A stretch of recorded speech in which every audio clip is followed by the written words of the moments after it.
কোটি টাকার মাদক সহ দুই ব্যক্তিকে গ্রেপ্তার করল জিআরপি থানার পুলিশ। ধৃতদের আজ পুলিশি হেফাজতের আবেদনে মালদা জেলা আদালতে পেশ করা হয়েছে। ধৃতদের নাম মোহাম্মদ বশির ও গুড্ডু কুমার, দুজনেই বিহারের বাসিন্দা।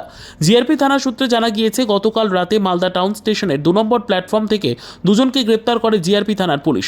ধৃতদের হেফাজত থেকে উদ্ধার হয় 337 গ্রাম ব্রাউন সুগার ও 438 গ্রাম ইয়াবা ট্যাবলেট। 30/3/2025 রাত্রি 10:30 অনুমান।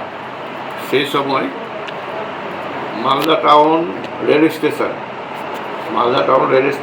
2 আর 3 নম্বর প্ল্যাটফর্মে দুজন সন্দেহজনক ব্যক্তিকে আমরা আমাদের প্ল্যাটফর্ম ডিউটি এসআই সত্যেন্দ্র পাল এবং ফোর্স তাদের আটক করে এবং তাদের জিজ্ঞাসাবাদে তাদের নাম জানা যায়। একজনের নাম মোহাম্মদ বশির, অপরজনের নাম গুড্ডু কুমার। এদের দুজনেরই বাড়ি বিহারে। তো এদের কাছ থেকে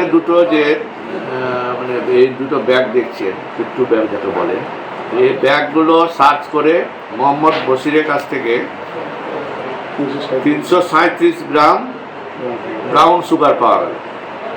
আর গুড্ডু কুমারের কাছ থেকে ওর ব্যাগ সার্চ করে 438 গ্রাম ইয়াবা ট্যাবলেট পাওয়া গেছে। এগুলোর বাজার মূল্য কত হয়? বাজার মূল্য ব্রাউন সুগারের মোটামুটি 1,36 লক্ষ টাকা হবে অ্যাপ্রক্স। আর ইয়াবা ট্যাবলেটের 2 লক্ষ টাকা অ্যাপ্রক্স মার্কেট ভ্যালু।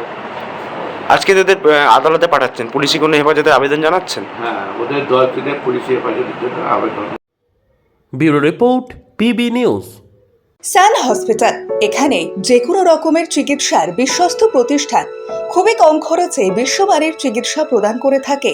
উন্নত মানের ওয়ার্ড কেবিন, পরিষ্কার পরিচ্ছন্ন পরিবেশ দ্বারা সুসজ্জিত চিকিৎসা ব্যবস্থা রয়েছে। এছাড়া স্বাস্থ্যসাথী কাজেও পরিষেবা প্রদান করা হয়। সুতরাং আজই যোগাযোগ করুন সান হসপিটালে। ঠিকানা GT road, Bhangakuthi, Bardhaman. Phone number মনে রাখবেন 9434188262 অথবা 83730954222।